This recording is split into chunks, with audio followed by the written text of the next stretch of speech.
Bonjour, Borodar, greetings, and welcome to GT Visits.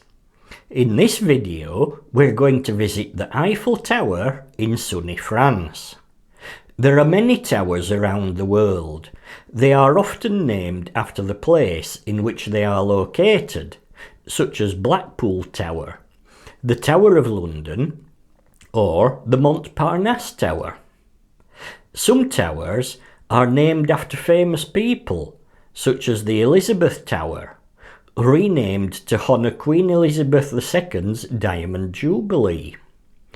Sometimes their name is a clue to what they are supposed to resemble, such as the Shard, which resembles a shard of glass. It is rare to find a tower, though, which is named after the person who either built or designed the tower.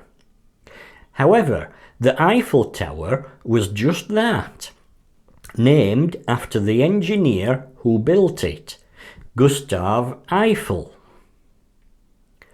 Let's find out more about Gustave, the tower, his connection with French railways, and a statue in New York.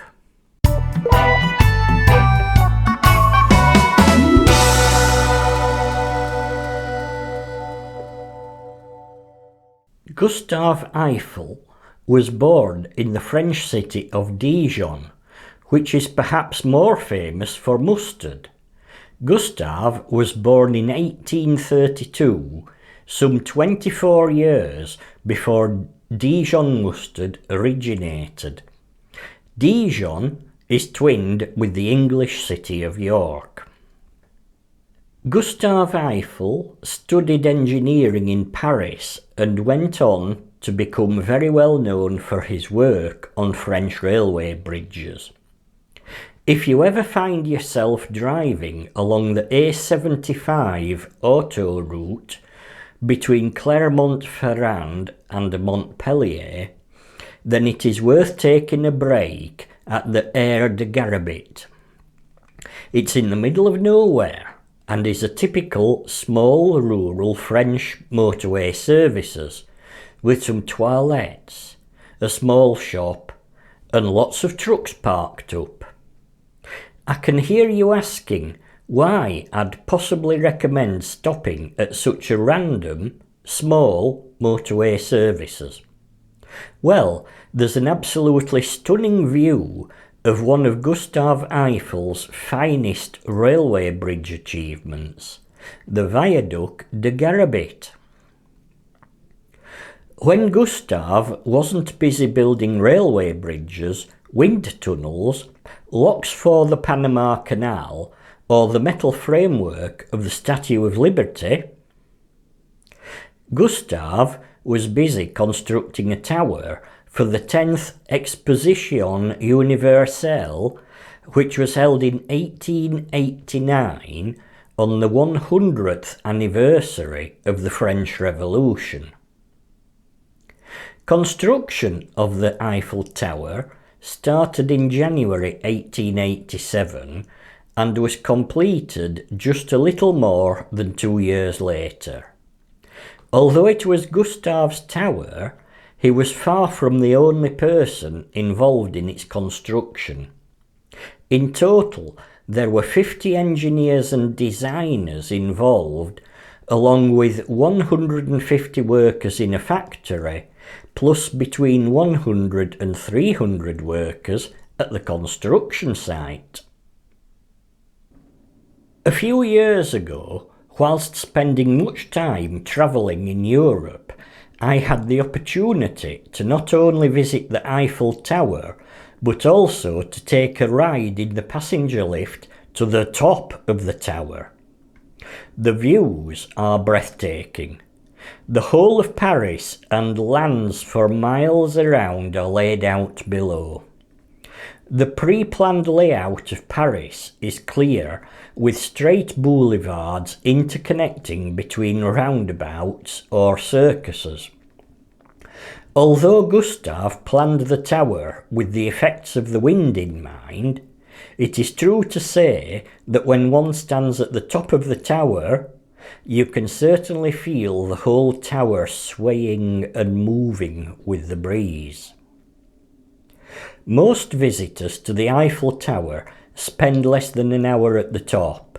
However, Gustave thought differently and established an office apartment right up there at the top of the tower. A living room with a table, couch and piano, alongside a kitchen, bathroom and separate toilet cubicle. Visitors today can peer through the windows to take a glimpse of what it would have been like. There's even a waxwork model of Gustave seated alongside the famous English inventor Thomas Edison. Edison had presented Eiffel with one of his sound recording devices.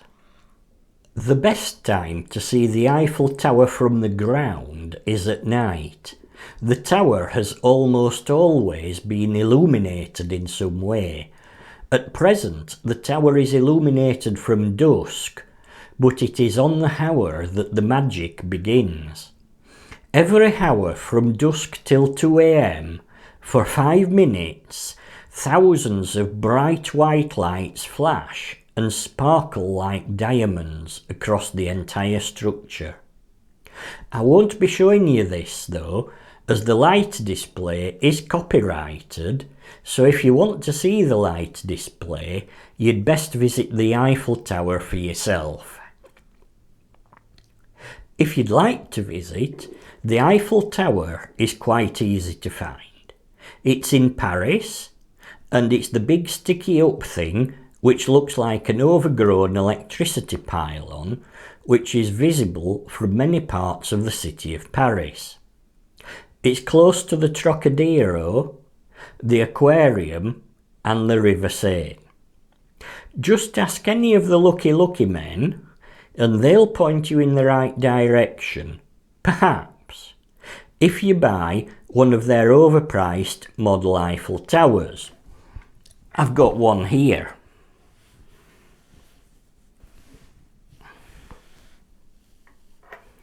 And I've got a keyring one as well.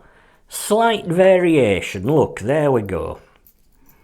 A model keyring Eiffel Tower. Aren't I the lucky boy? Just watch your pockets, stay safe, don't answer surveys, and if someone stoops to pick up the gold ring that they tell you that you've just dropped, then just keep walking. If you're ever in Paris, do put the Eiffel Tower onto your list of places to visit. It truly is a once-in-a-lifetime experience. I hope that you've enjoyed this video, but even if you haven't enjoyed this video, please like and subscribe. You never know, you might enjoy my next video more. Thanks for watching. It's time now for me to say au revoir, Wilvour, and goodbye. And meanwhile, have a grand tour.